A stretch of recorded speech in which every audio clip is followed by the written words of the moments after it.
മലപ്പുറത്ത് നിന്നപ്പോൾ ഞാൻ എന്ത് പറഞ്ഞു അങ്ങനെ എനിക്ക് പറയാൻ അവസരം സ്കൂളുകൾ തുടങ്ങാൻ സമ്മതിക്കുന്നില്ല. അത് തുടങ്ങാൻ സത്യമല്ലേ? ഞാൻ 3 ജില്ല ഞങ്ങൾക്കുന്നുണ്ട് മലബാർ പ്രദേശത്ത്. മലപ്പുറത്തുണ്ടോ, വയനാടുണ്ടോ, കാസർഗോഡുണ്ടോ? ഒറ്റ വിദ്യാഭ്യാസ സ്ഥാപനം ഞങ്ങൾക്കില്ല. ഈ ദുഃഖം ഞാനൊന്ന് പറഞ്ഞുപോയി. സ്ഥലം എല്ലാം ഉണ്ട്, അനുവാദം തരണം സർക്കാരിന്റെ.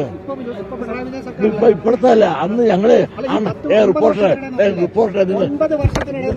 നിങ്ങൾ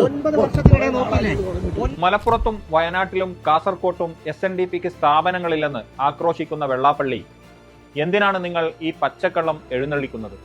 സ്വന്തം സംഘടനയുടെ കീഴിലുള്ള സ്ഥാപനങ്ങൾ ഏതാണെന്ന് പോലും അറിയാത്ത ഒരു നേതാവായി നിങ്ങൾ മാറിയോ? അതല്ലെന്ന് കേരളത്തിന് നന്നായി അറിയാം. പതിവ് പോലെ രാഷ്ട്രീയ ലാഭത്തിന് വേണ്ടിയുള്ള വംശീയവും വർഗീയവുമായ പ്രചാരണവുമായി നിങ്ങൾ വീണ്ടും കളം നിറയുകയാണ്.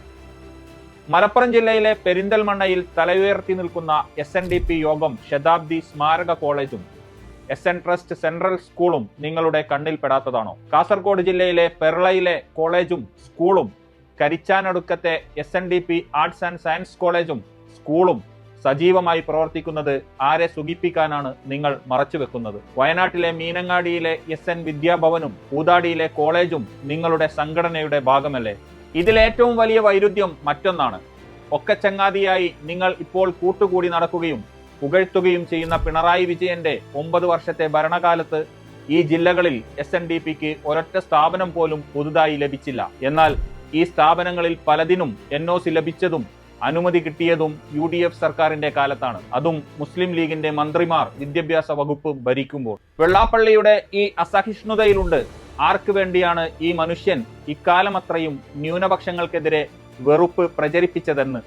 പിണറായി സർക്കാർ സ്കൂൾ ആരംഭിക്കാൻ അനുവാദം നൽകാതിരിക്കുന്നതിൽ പ്രശ്നമില്ലാതിരിക്കുകയും അതിനു മുമ്പുള്ള സർക്കാരിനെ പഴിക്കുകയും ചെയ്യുന്നതിന്റെ ഉദ്ദേശം വേറെയാണ്. രാഷ്ട്രീയ അജണ്ടകൾക്ക് വേണ്ടി മലബാറിനെ ഒറ്റുകൊടുക്കാൻ വർഗീയ കാടിറക്കി ഇത്തരം നുണകൾ നിങ്ങൾ എന്തിനാണ് പിണറായിക്ക് വേണ്ടി വിളിച്ചു പറയുന്നത്? പിണറായിയുടെ രാഷ്ട്രീയ നേട്ടത്തിനു വേണ്ടി ചരിത്രത്തെയും സ്വന്തം പ്രസ്ഥാനത്തെയും ഇങ്ങനെ അപമാനിക്കരുത്. കേരളം നിങ്ങളുടെ ഈ നുണപ്രചാരണം തിരിച്ചറിയുന്നു. ഇനി ഇത്തരം വിഷവാക്കുകൾക്ക് ഈ മണ്ണിൽ ആയുസ്സില്ല. തദ്ദേശ സ്വയംഭരണ തെരഞ്ഞെടുപ്പ് ഫലം തെളിയിച്ചത് അതാണ്. ശിവഗിരി തീർത്ഥാടനം നടക്കുന്ന ദിവസങ്ങളിൽ തന്നെ വെള്ളാപ്പള്ളിയുടെ ഈ വർഗീയ പ്രൊജക്ട് ഇങ്ങനെ പരസ്യമായി പൊളിയുന്നത് സാക്ഷാൽ നാരായണ ഗുരുവിന്റെ ഇച്ഛയല്ലാതെ മറ്റെന്താണ്?